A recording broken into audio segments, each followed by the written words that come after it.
Pay your credit down, but not off, and here's why. When you pay your credit off, it actually lowers your credit score. I'm telling you right now, you do not want to miss this. Trump has a meme coin.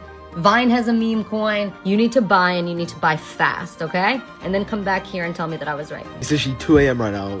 Currently, it says I have 12 mil, all right? I tried to withdraw this shit, and it just didn't fucking let. It was telling me 100% price impact, meaning I'm going to lose 100% of it when I withdraw. Well, I have found some of the worst financial advice on the internet, and I want to share it with you. This way, you know what to watch out for and not to fall for any of this stuff too, because I know it definitely gets confusing. So in today's episode, we're going to be talking about credit cards, credit scores, investing, what to watch out for, and even like mortgages or buying a house, and a lot of other things. Now, obviously, I'm not going to be able to cover all the horrible financial advice that's on the internet, but if you guys happen to notice something that I may have missed, or you have a story you'd like to share, I urge you to comment it down below so that I can include it in a part 2. Otherwise, let's get right into today's episode. You need to put yourself in debt. Buy all the fancy things, the cars, the houses, the parties, everything. It doesn't matter if you don't have the money yet. Go in debt. You'll make it later. This will force you to make even more money. This is totally not a hamster wheel. The irony is, obviously that video is satire, and that's what he's joking at, but the sad thing is,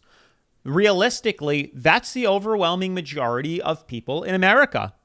Exactly that. They will go out and put themselves into debt thinking, oh, well, I'll just get money later and pay it off. And, you know, for some people that might be the case, and they might be able to, you know, pay their monthly bills or debt every single month. But you forget about the fact of random things happening, losing your job, or having emergencies that end up screwing up your plan. But then again, we've pretty much been taught since the beginning, since our childhood, to borrow money, to go to school, to take out the loans, to go get a job, to get a nice car, to get a nice house, to have children, to go into debt, and everything will be all right. And how's that working out for you? I'm telling you right now, you do not want to miss this. Trump has a meme coin. Vine has a meme coin. Mark Cuban is talking about launching his own.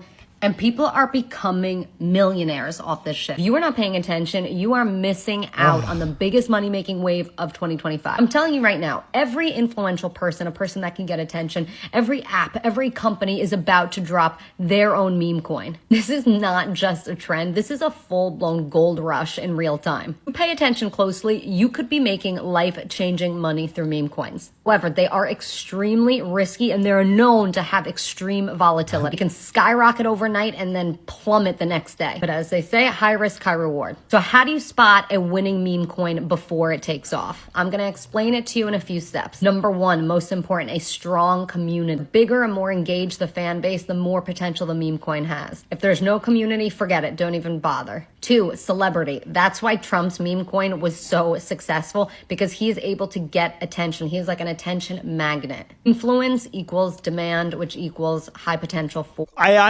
I'm trying to let the video play out, but I can't stand listening to the utter bullshit that's coming out of her mouth. No offense, but this is horrible advice, and it's all just shilling you to buy junk. High risk, high reward. At that point, just every day, take your paycheck and go to the casino and go gamble it, since you're obviously going to make all your money back, right? You're obviously going to, that's a winning strategy for investing, is to buy high risk, high reward. No, this is horrible. Literally do the opposite of everything she's talking about. Then she brings up the gold rush. Yeah, you know what happened during the gold rush? Majority of people that did the gold rush got screwed.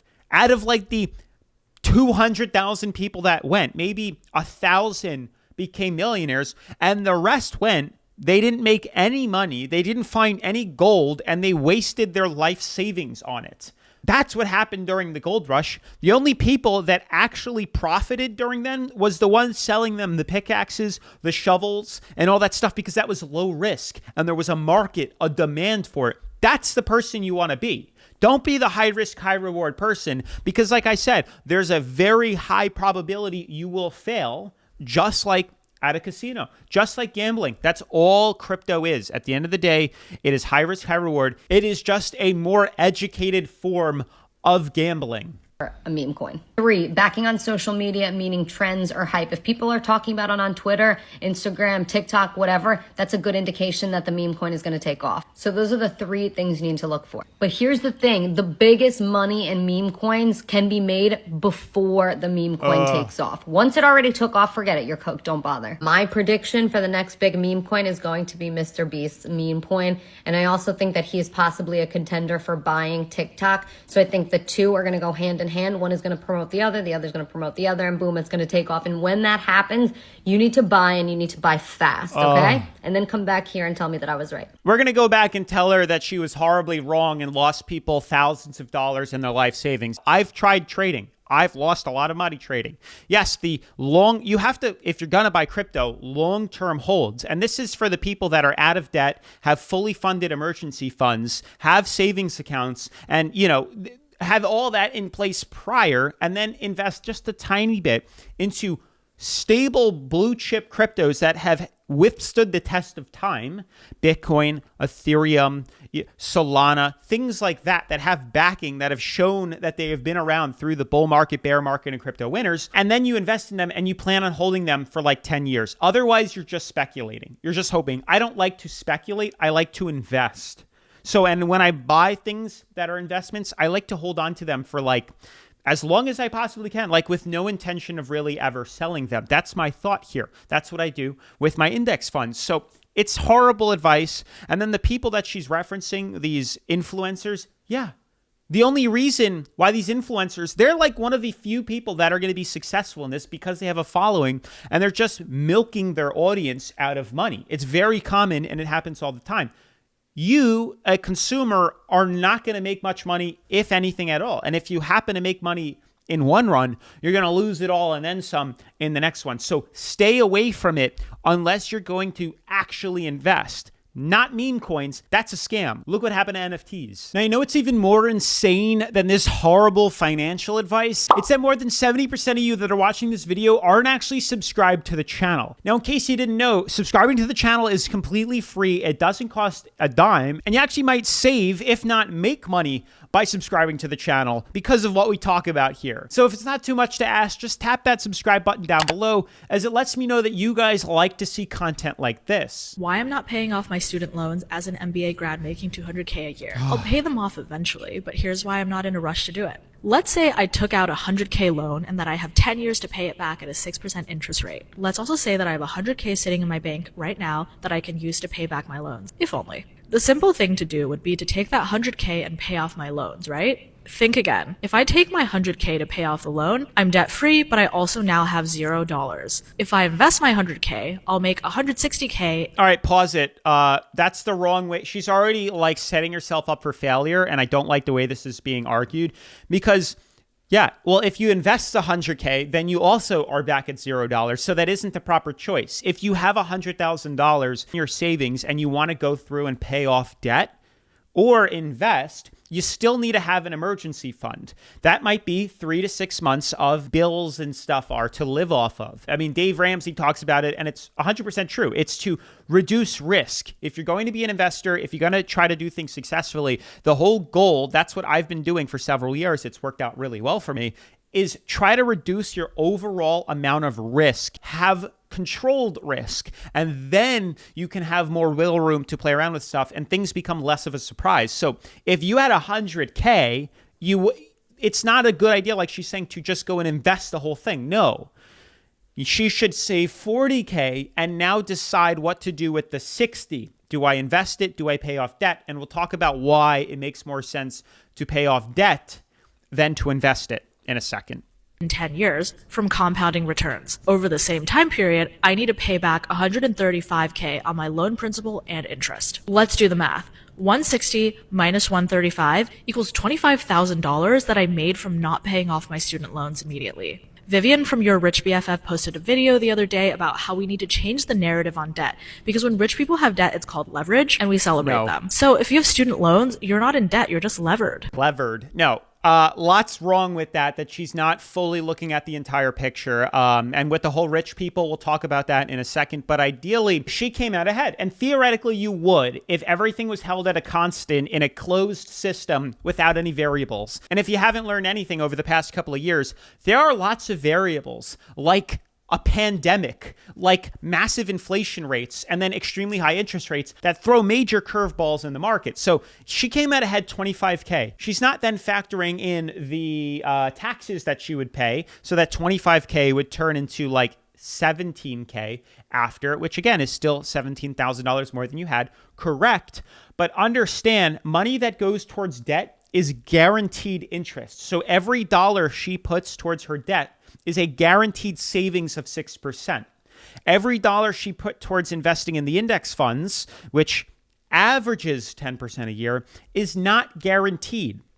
There's a chance that the stock market could fall as it has done many times before, and you might have just purchased at the top, where it might then take you 7 years to break even. And then you're only going to see 3 years of return and not actually make that much money. So what I would do and what I've always done to become successful is reduce my risk. And how do I do that? That's by paying off debt that is guaranteed instead of investing it all into something that has variable interest rates and something that could change. Not guaranteed. You get laid off, you lose your job.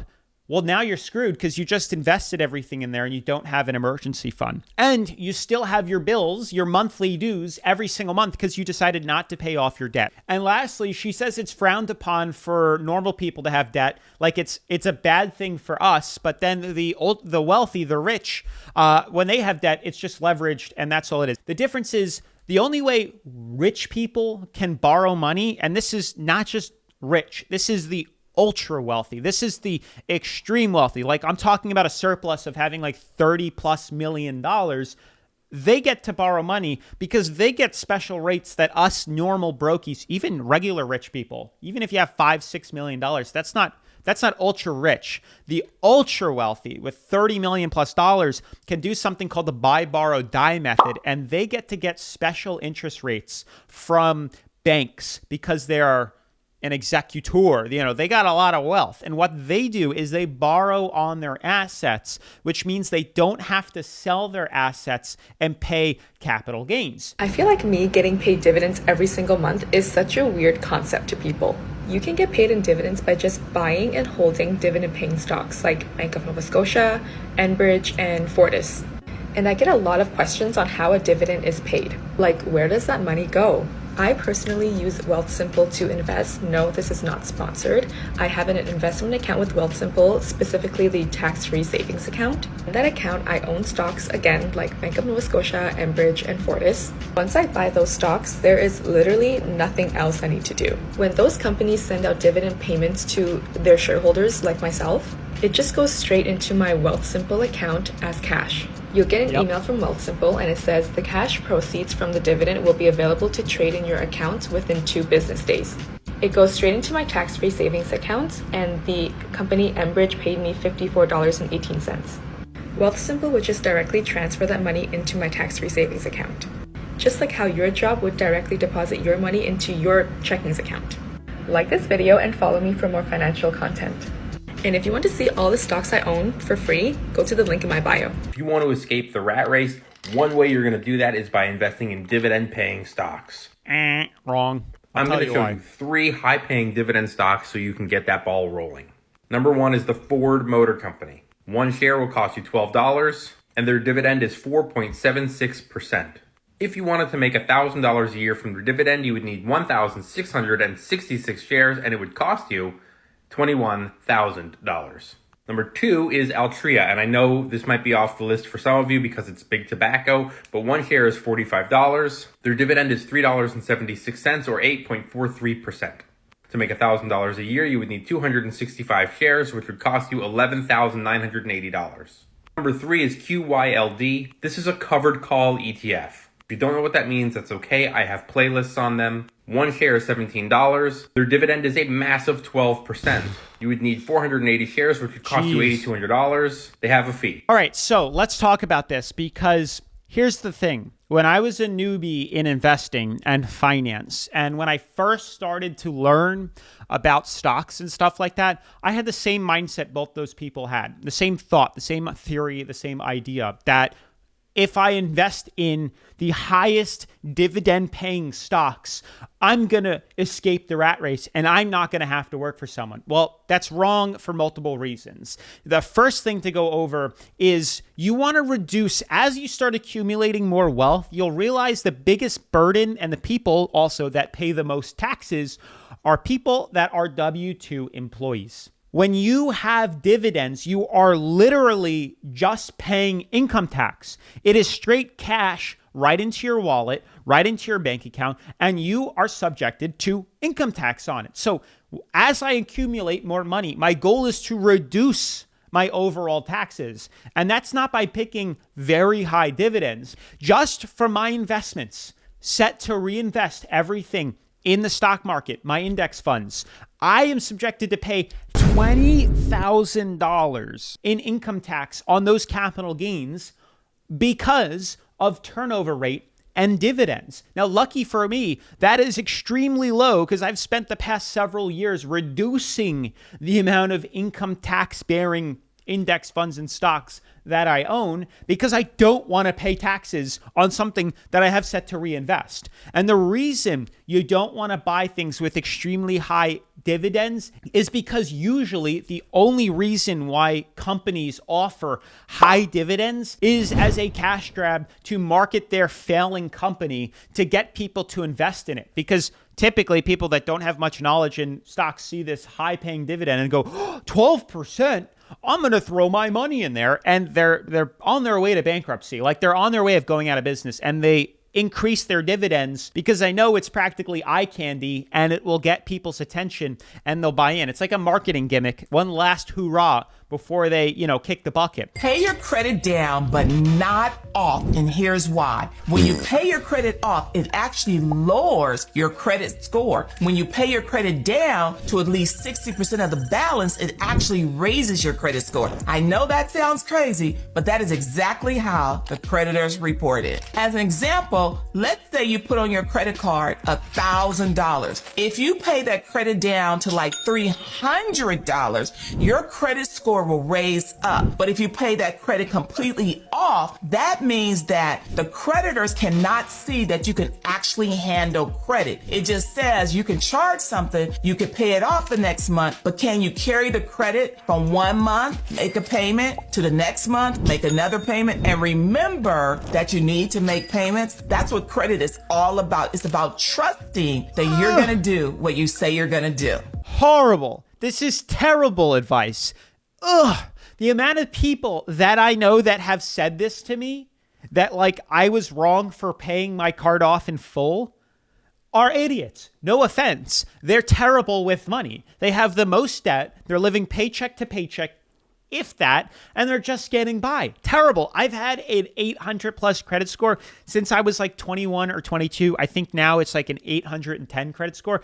And I didn't do that by borrowing money and then paying down my minimums or just paying it off monthly. This is terrible advice. And the only thing she is doing is screwing you. And you're going to end up losing a lot of money in interest that you're going to pay on your credit cards. This is terrible advice. Want to know the fastest way you can get into debt? Okay, I'll tell you. It's by just paying the minimum balance for your credit card. Exactly. At the end of this video, I don't want to hear you don't understand what the consequences are of making just the minimum payment. So just for this example of spending $1,000 in your first month of opening the credit card, not making any more purchases, and just paying the minimum balance of assuming $30 a month with an interest rate of 21%, it will take you 4 years and 2 months to pay off that $1,000, and you will pay $500 or more in interest. Isn't that just so scary? Let me know what you guys want to hear next. Yeah, it's horrible. And the overwhelming majority of people can't handle having a credit card and shouldn't. The argument was always hating on Dave Ramsey because everybody and their mother thinks they're very disciplined and can handle and control having a credit card. Without a doubt, just inherently having a credit card is going to make you spend more money than you would if you just had cash. A, because it opens up the entire internet to shop on, you know what I'm saying? Now, I'm not going to say that credit cards are horrible. Certainly, plenty of people can still use them and can control themselves, but most of you have shopping addictions and spending problems and have zero discipline, a lack of discipline, and think they do, though, and just go out on lavish shopping sprees or retail therapy and get yourself in a lot more trouble than you would have if you just didn't have a card to begin with. New Krispy Kreme shape. Wait, easy. Okay, click. See. Hey. Easy. 4 holders. 5 holders. 4 holders. Dev sold. What's happening? Why is it the chart? Hello. 3 holders. Oh! Only 3 holders. It's literally just us. Oh! Hold the line. Hold the line.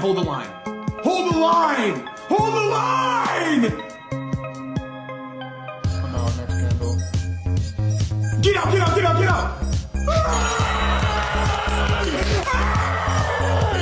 fucking rugged! What the fuck? Get rugged! Scroll, see.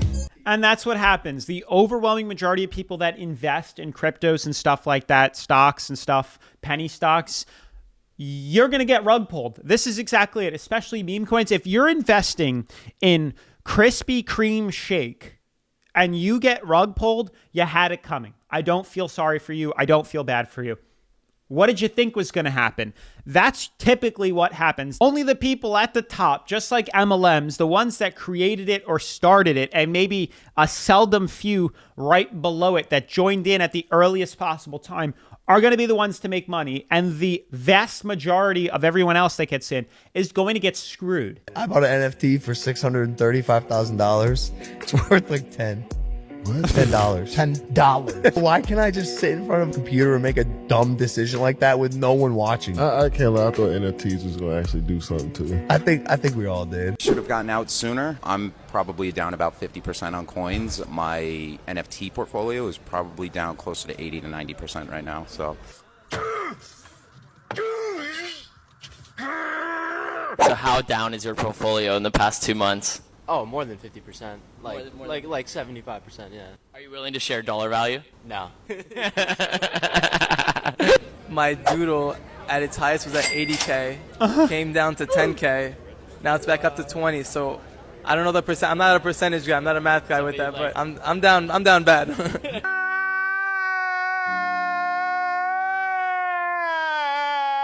How much is your portfolio down in these past 3 months? Jesus. Probably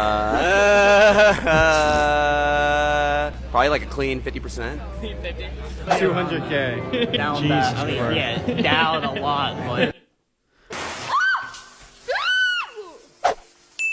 It's like those are the people that have no business getting involved in these cryptos. Honestly, like I said, the overwhelming majority of you guys have no business investing in these things. For any of this to be falling 80%, 50%, you're not a math guy, steer clear of these. It's literally 2 a.m. right now. Currently, it says I have 12 mil. All right, I tried to withdraw this shit, and it just didn't fucking let me. It was telling me 100% price impact, meaning I'm going to lose 100% of it when I withdraw. Now, I don't know if it was a fucking glitch with this DDJU coin, but I was trying to buy it earlier on. It would have been fucking way more than this. Please, somebody tell me if this is a glitch, because if I've just lost out on this much money, I'm not going to be very fucking happy. See, the thing is, a lot of it, there's just not enough liquidity in the exchange to exit this hypothetical money that you have. And the people that do are typically the devs, the people that own the cryptocurrency. I'm currently reading this book called The Richest Man in Babylon that one of you guys recommended. And as he says, the more wealth you accumulate, you want to protect that treasure as much as you can by investing it in things that earn very small interest with a much higher guaranteed return. I'm trying to protect this. I don't want to lose it. So I'm investing in things with a much smaller return, but a lower risk at losing my nest egg. 78% of Americans are living paycheck to paycheck, which means I make some money and I spend all of it or more. There's a joke that I like to make, which is in the traditional Indian culture, people make $1 to spend 20 cents. In the traditional American culture, people make $1 to spend $2 through the help of lines of credit, credit cards, and other forms of debt. We live in what's called a credit-based economy, which means if you make $50,000 a year, you don't live off of $50,000 a year. At least most Americans don't. We live in what's called a credit-based economy, which means you have the ability to spend the $50,000 you earned plus debt. Because as you make more money, as you have a good job, you become more creditworthy. And so as you show the bank, hey, I made $50,000, they'll give you credit cards, they'll give you lines of credit, they'll give you whatever types of debt that they can. That way now you can go out and spend $60,000, $70,000, $80,000, because that's what grows the economy. The more money you spend, the richer somebody else gets. Yep. And so now when you live in this credit-based economy with no financial education, people spend, the economy grows, and most people have no idea what hit them. See, the best advice that I have for you that has worked, proven concept, also trust in people that have proven it with their lives, is to reduce your overall expenses and expenditure and live below your means as best as you can. Because if you're able to save $5,000, $10,000 when you're only making $25,000, $30K a year, imagine when you get your income up and you're making $100,000, $150,000, $200,000 a year. There are people that make $200K that have no idea how to live below their means, and they're paycheck to paycheck, and they're actually in $500,000 worth of debt, and they're all over the place, and they're going to be filing for bankruptcy. So the most important thing is to learn how to live below your means, learn how to live frugally, how to not overspend, how to not borrow somebody else's money. It's not yours. So don't touch it. I know, don't give in to the temptation, the devil giving you credit, giving you someone else's money, asking you for interest. Like Dave Ramsey says, like the Bible says, the borrower is slave to the lender. You don't want to be in that position. Way you know someone's going to stay middle class is when they have two very nice cars that are obvious $500, $600, $700 payments sitting in front of a middle class house. Exactly. 100% those people are going to stay middle class until they break that habit. The reality is we got some big trouble coming our way, and you have to stop thinking that cars and homes are now investments. As a car dealer, I've been granted the opportunity to talk and interact with so many people, so many backgrounds, so many ethnicities, and it's so crazy how most people are just delusional when they think they're calling me a dealer, telling me, hey, Yusuf, I want to make the smartest decision, or hey, Yusuf, what's the best investment when it comes to buying a car? Clearly there isn't. People are $10,000, $20,000, $30,000 underneath on their vehicle. They have really bad credit. Repos are up. And what's even more delusional is how it's parallel to the housing market. The housing market shot up during COVID. I'm talking about, we've seen homes increase 100, 200, 300%. And people bought into it thinking it's going to keep continuing. Everybody sold the sizzle and forgot about the steak. Well, the steak is well done now. There have been homes for sale for almost 2 years. I live in the Atlanta area, and the amount of people that I meet that are real estate investors that tell me, hey, I bought a home and, I get hard money lending. I get this, I get that, I flip it. And these homes sit on the market for 2-3 years. And when I ask these people these strategies they use, they have 2 or 3 positions on the home. They have a hard money lending loan, or they borrowed some hard money. They have a second mortgage. And it's crazy to me. They have 3 positions on this home. They're selling it way over market value, and interest rates are still crazy. And they're real estate investors. I'm sorry, you are a real estate disaster, over leveraged. And that's the perfect word to use in our current economic time. Most everybody is over leveraged. They've over leveraged their car payment. They over leveraged their credit. They've over leveraged their house. And they're still trying to repeat the same bad habits from before until now. And I have so many videos where people are making $3-4 grand a month, and they want to spend $1,500-$1,600 a month on a nice car. I deserve a nice car. No, you don't. Why don't you buy a cheap car, save up $500-$600 a month, and in 2 years you'll have the cash to buy the nice car? If you think you're smarter than these banks that spend millions of dollars on all these quant guys, all of these financial projections, all of these regression line analysis, all of these forecasting things in the market, they've already priced any and everything probably 5 years ahead of time. So if you think you're smarter than them, you are, again, delusional.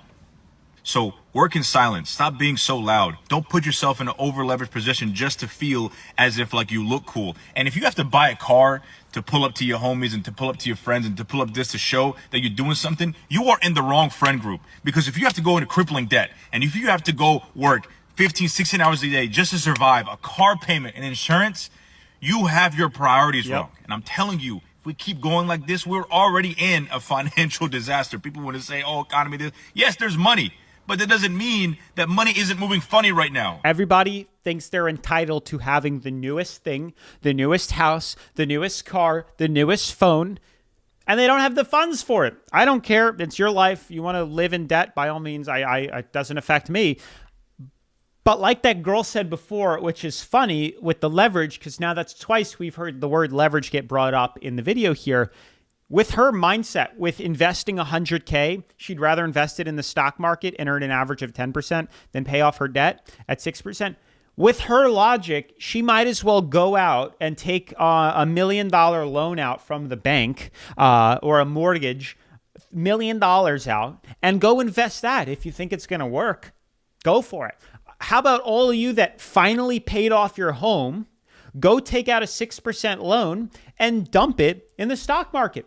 Any of you out there that have a paid off car, you just paid it off, go take a loan on it for 6%, take 30 grand and dump it in the stock market. I bet majority of you wouldn't do it. Now that I worded it that way, I bet majority of you are like, well, yeah, why would I do that? I just paid it off. I'm debt free. I don't want to go back into debt because it's a good feeling. There's a lot more than just the financial aspect of being debt free. What's the difference between a Roth IRA and a high yield savings account? Let's talk about it. A high yield savings account is just a savings account. It functions like a regular savings. You can access your money anytime. It just has a higher interest rate than your regular savings. So on average, you'll get a high yield savings account at 3 to 5% interest versus 0.01% interest at a regular savings account. There's really no reason not to keep your money in a high yield savings account instead of a regular savings account because it's going to earn you more money just from sitting there. You can access it anytime. You will have to pay taxes on any interest that you do accrue, but it is a very small amount, so you don't even really need to worry about that. It just gets filed with your regular tax return.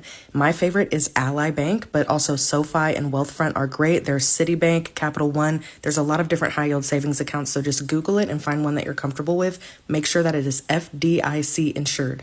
A Roth IRA is totally different than a high yield savings account because it is a retirement account and it is a tax advantaged account, meaning that you put your after tax dollars into your Roth IRA and you invest it, and then later when you pull that money out, it is tax free. When you open your account, you put money into it and then you go and invest within your account. And this is different than a high yield savings because in a high yield savings, you're just putting money into your savings. In your Roth IRA, you are investing that money into investments and it can earn compound interest, which equals big growth for your money. Compound interest means that your money that is sitting in that investment earns interest, and then that interest earns interest, and it is a compound effect. You can invest in all type of different stocks in your Roth IRA. My favorite thing to invest in is index funds, wide market or full market index funds.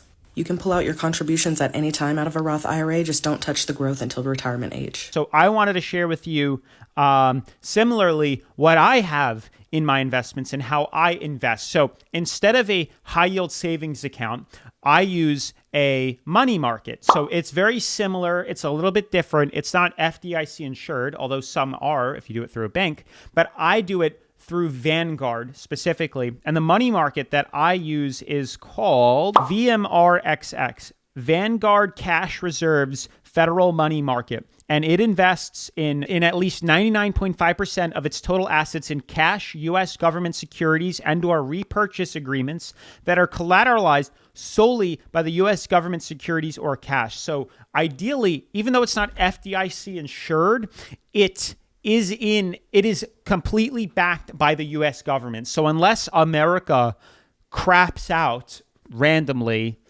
you don't have anything to worry about. America is backing it. And if America fails, I promise you the FDIC isn't going to help you at all either. Here's why banks want you to refinance your house at a lower interest rate. You think they want you to refinance at a lowest interest rate because they care about you having a lower payment. Yeah, we want to help you out. We're going to give you a lower payment. That's the sales pitch. Yep. That's the large print that giveth. Do y'all want to know what the small print that taketh away says? When you refinance your house at a lower interest rate, you just started the whole 30-year amortization process period over again. And the majority of the money that you pay in the beginning of the loan, the majority of it goes to interest. Yep. So even though your interest rate is lower and you're making a smaller payment, you're paying them more interest over time than you would have had you not gotten a lower interest rate with a small, had you not refinanced your house and got a lower interest. So instead of getting a home equity loan, or instead of refinancing your house, get a home equity line of credit and use your line of credit to pay your debts and your bills. And then and don't use it to buy junk, because then you defeated the whole purpose. Use your home equity to buy things that make you money.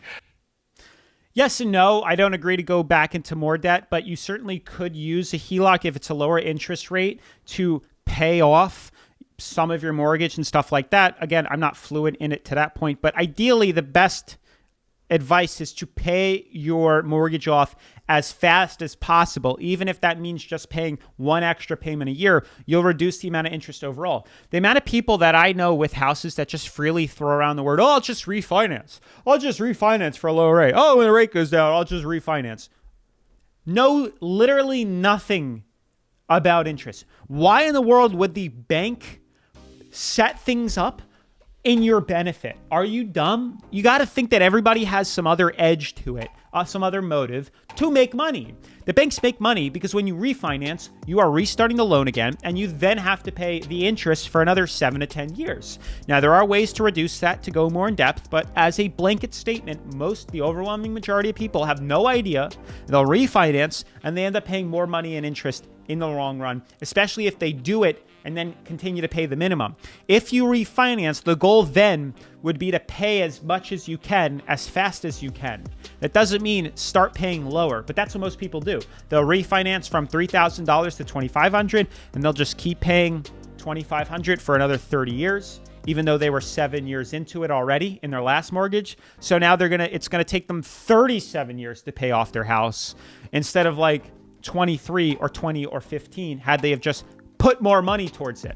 But guys, that's it for today's video. I'm sure I missed out on a lot of other things we could be talking about and going over in regards to scams and MLMs and stuff like that. So if you know of any, definitely feel free to let me know down in the comment section below. Otherwise, if you haven't already seen my video on people are refusing to pay off their debt, definitely make sure to check it out right after this. Otherwise, I'll see you in the next episode. Peace.